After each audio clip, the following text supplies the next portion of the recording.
রাত্রি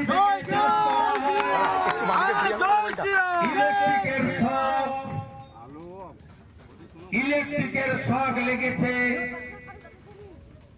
এবং আরো গুরুতর অভিযোগ, গতকাল পোস্টমর্টম যিনি করেছেন ডাক্তার, তার সঙ্গে এই তৃণমূলী পুলিশ মমতার চটি চাটতে চাটতে যার জিভ মোটা হয়ে গেছে,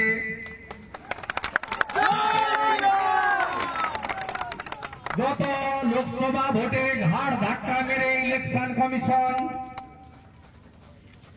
সরিয়ে দিয়েছিল, আবার 26-এর ভোটের আগে ঘাড় ধাক্কা মারবে।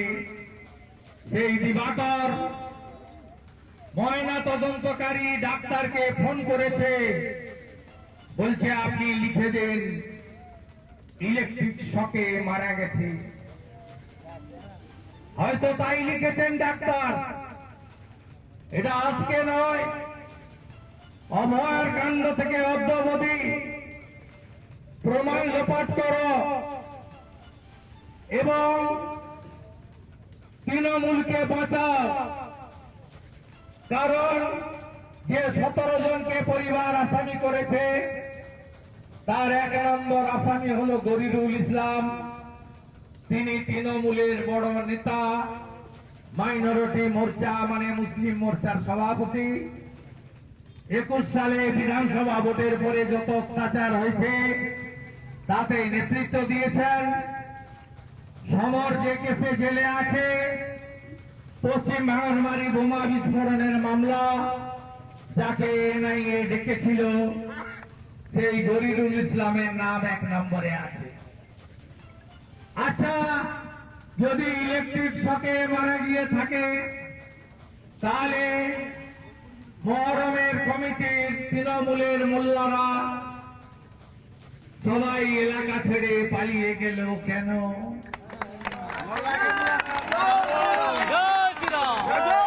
ঘরগুলোতে তালা লাগানো কেন? তড়িতাহত ব্যক্তিকে হসপিটালে না নিয়ে গিয়ে থানাতে নিয়ে গেলেন কেন? তাদের মৃত্যু ঘোষণা কে করলো? দিবাকর না খেজুরি রশি? এরা কবে এমবিবিএস পাস ডাক্তার হলো?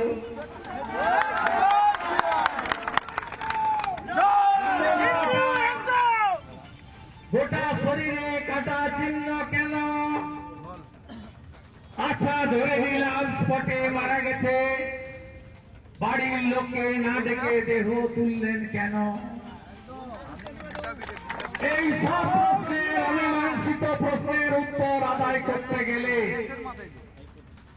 পরিবারকে নিয়ে গঙ্গার ওপারে যেতে হবে। আপনাদের বিরোধী দলনেতা এসব বিষয়ে এক্সপার্ট। কি করে ইয়াদের জব্দ করিতে হয় সেই বুদ্ধি ভাষা আমার জানা আছে। আমি সেই বুদ্ধি ভাষা পরিবারকে নিয়ে লড়াই করব, বিচার পাইয়ে দেব।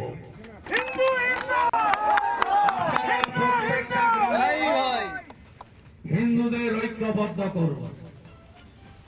আজকে সুজিত বা সুধীর বাবুর উপর হয়েছে, আগামীকাল তৃণমূলের হিন্দু, সিপিএম এর হিন্দুর উপরেও হবে। তাই সাধু সাবধান। আপনারা হরগোবিন্দ দাস, চন্দন দাসকে খুন করেছেন পশু কাটার ছুরি দিয়ে। ওখানে হিন্দুদের সংখ্যা 16%, খেচুরিতে হিন্দুদের সংখ্যা 85%।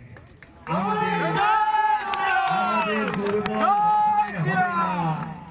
আজকে যেভাবে কাঁচা বাসের লাঠিতে জয় শ্রীরামের ঝান্ডা লাগিয়েছেন, এই লাঠি আরো তৈরি করতে হবে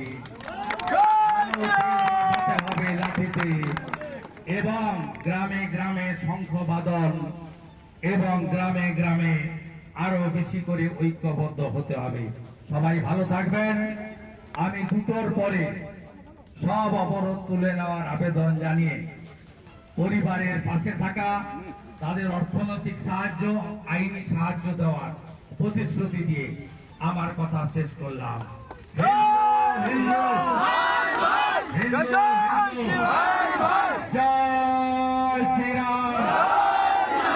হাতটা নামাও লাইভে যাচ্ছে ঠিক আছে কি হলো ফোন করছো কেন হ্যালো হরগোবিন্দ দাস এবং চন্দন দাসের খুনের প্রসঙ্গ টানলেন এবং তিনি একই সঙ্গে বললেন যে যেভাবে খুন করা হয়েছে সমস্ত প্রমাণ লোপাট করার চেষ্টা হয়েছে এবং তিনি এমনটাও বললেন যে অভয়ার কাণ্ড থেকে শুরু করে আজ পর্যন্ত নানান ঘটনা আমরা দেখেছি যেখানে প্রশাসন প্রমাণ লোপাটের চেষ্টা করে আর সেটা তৃণমূল কংগ্রেস দলের নির্দেশে করে এমনটাই কিন্তু অভিযোগ করলেন খেজুরি থেকে শুভেন্দু অধিকারী। নানা ধরনের কন্টেন্ট দেখার জন্য লাইক করুন, শেয়ার করুন আমাদের ফেসবুক পেজ, সাবস্ক্রাইব করুন আমাদের ইউটিউব চ্যানেল। পাশাপাশি অন্যান্য ব্রেকিং নিউজের জন্য অবশ্যই চোখ রাখুন রিপাবলিক বাংলায়।